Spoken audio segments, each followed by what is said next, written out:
بسم الله الرحمن الرحيم.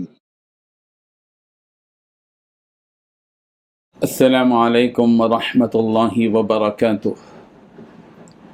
الحمد للہ وکفى وسلام علی عباده الذین اصطفى اما بعد۔ حاضرین و ناظرین، یہ درس نمبر 1914 ہے اور آج سورۃ الدخان کی 4 آیتوں کی تلاوت اور تشریح کی جائے گی، آیت نمبر 30 تا 33، 30 to 33۔ چلیے سب سے پہلے ہم ان 4 آیتوں کی تلاوت کرتے ہیں، لفظی ترجمے اور ترجمے کے بعد تشریح کرتے ہیں۔ اعوذ باللہ من الشیطان الرجیم، بسم اللہ الرحمن الرحیم۔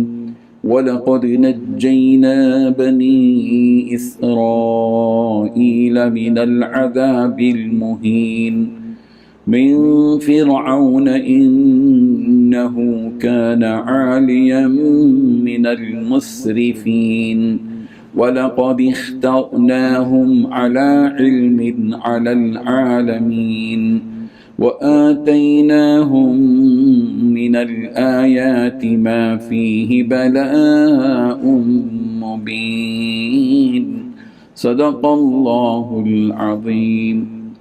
لفظی ترجمہ یوں ہیں، وَلَقَدْ نَجَّيْنَا، اور البتہ تحقیق ہم نے نجات دی، بنی اسرائیل کو من العذاب المہین، رسوا کن عذاب سے، من فرعون یعنی فرعون سے، انہو بلا شبہ وہ کانا تھا، عالین بڑا سرکش، من المسرفین حد سے تجاوز کرنے والوں سے، وَلَقَدْ اور البتہ تحقیق، اخترناہم ہم نے پسند کیا ان کو، علی علم اپنے علم کی بنیاد پر، علی العالمین جہانوں پر، وآتیناہم اور ہم نے دی ان کو، من الآیات نشانیاں، ما وہ جو فیہ ان میں، بلاء آزمائش تھی، مبین واضح۔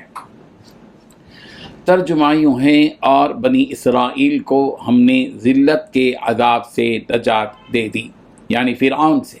حقیقت یہ ہے کہ وہ بڑا سرکش، حد سے گزرے ہوئے لوگوں میں سے تھا، اور ہم نے ان کو اپنے علم کے مطابق دنیا جہاں والوں پر فوقیت دی، اور ان کو ایسی نشانیاں دیں جن میں کھلا ہوا انعام تھا۔ ان 4 آیتوں میں 4 باتیں بیان کی گئی ہیں۔ پہلی بات، بنی اسرائیل کو ہم نے ذلت کے عذاب سے نجات دی، یعنی فرعون سے۔ دوسری بات، حقیقت یہ ہے کہ فرعون حد سے گزرے ہوئے لوگوں میں سے تھا۔ تیسری بات، ہم نے انہیں اپنے علم کے مطابق دنیا جہاں والوں پر فوقیت دی۔ نمبر 4، ان کو ایسی نشانیاں دیں جن میں کھلا ہوا انعام تھا۔ بزرگان محترم، ان آیتوں میں اللہ تعالیٰ نے بنی اسرائیل پر کیا گیا انعام بیان فرما رہے ہیں کہ سب سے پہلا اور سب سے بڑا انعام جو اللہ تعالیٰ کی طرف سے بنی اسرائیل پر ہوا وہ یہ کہ اللہ تعالیٰ نے انہیں فرعون کے دردناک عذاب سے نجات دی، اور وہ دردناک عذاب یہ کہ وہ ان کے بچوں کو قتل کر دیتا اور ان کی عورتوں کو زندہ رکھتا، تاکہ ان کا کوئی بچہ بڑا ہو کر اس فرعون کے خلاف بغاوت نہ کر دے، اور عورتوں کو اس لیے زندہ چھوڑتا تھا کہ وہ اس کی غلامی کرتے رہیں۔ یہ سب سے بڑی اذیت تھی جو فرعون کی طرف سے بنی اسرائیل پر کی گئی، جیسا کہ حضرت قتادہ رضی اللہ عنہ نے اس آیت کے بارے میں فرمایا کہ اس سے مراد یہ ہے کہ وہ فرعون ان کے لڑکوں کو قتل کر دیتا اور ان کی عورتوں کو زندہ چھوڑ دیتا، جیسا کہ تفسیر طبری میں موجود ہے۔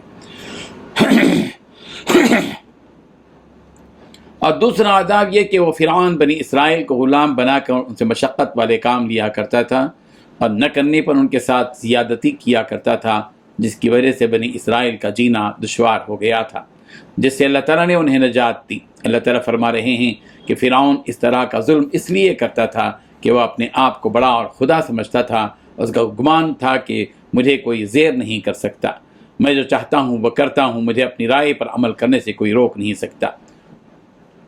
سورہ قصص کی آیت نمبر 4 میں کہا گیا، ان فرعون علا فی الارض وجعل اہلها شیعا یستضعف طائفة منهم یذبح ابناءهم ویستحیی نساءهم انہ کان من المفسدین۔ فرعون نے زمین میں سرکشی اختیار کر رکھی تھی، اس نے وہاں کے باشندوں کو الگ گروہوں میں تقسیم کر رکھا تھا، جن میں سے ایک گروہ کو اس نے اتنا تباہ رکھا تھا کہ ان کے بیٹوں کو ذبح کر دیتا اور ان کی عورتوں کو زندہ چھوڑ دیتا۔ حقیقت یہ ہے کہ وہ ان لوگوں میں سے تھا جو فساد پھیلایا کرتے ہیں۔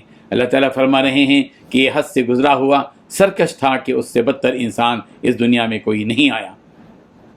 اس کی سوچ اور گھمنڈ، ظلم و طاقت کے باوجود اللہ تعالیٰ نے اس نہتی اور کمزور قوم بنی اسرائیل کو، اس جابر اور سرکش بادشاہ پر کامیابی عطا کی، اور اس قوم کو ساری دنیا کے لوگوں پر فوقیت دی، اور انہیں ایسی نشانیاں دیں جن میں کھلا ہوا انعام تھا، جیسے کہ اللہ تعالیٰ نے ان پر یعنی بنی اسرائیل پر من و سلوہ اتارا، ان کے لیے زمین سے میٹھے پانی کے چشمے نکالے، انہیں دشمنوں سے نجات دی، اور بادلوں کا ان پر سایہ کیا وغیرہ۔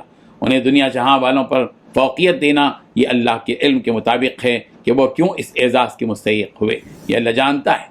لیکن ان کے اعزاز کی ایک وجہ یہ بھی ہو سکتی ہے کہ اللہ تعالیٰ نے بے شمار انبیاء اسی قوم بنی اسرائیل میں سے مبعوث فرمائے، اور یہ بھی ہو سکتا ہے کہ فرعون کے ظلم کے باوجود حضرت موسیٰ علیہ السلام پر ایمان لائے اور اس پر مضبوطی کے ساتھ جمے رہے۔ لیکن جب یہی قوم بنی اسرائیل ایمان کو چھوڑ کر کفر پر راضی ہو گئی، اصلاح کو چھوڑ کر فساد مچانے لگی، تو اللہ تبارک و تعالیٰ نے ان کی اس حرکت پر ان کے ساتھ جو اعزاز کا معاملہ تھا اسے ختم کر دیا، اور انہیں بندر اور خنزیر بنا کر ان کی تذلیل کی۔ وَجَعَلَ مِنْهُمُ الْقِرَدَةَ وَالْخَنَازِيرَ کہ اللہ تعالیٰ نے ان میں سے بعض کو بندر اور خنزیر بنا دیا۔ سورہ مائدہ آیت نمبر 60۔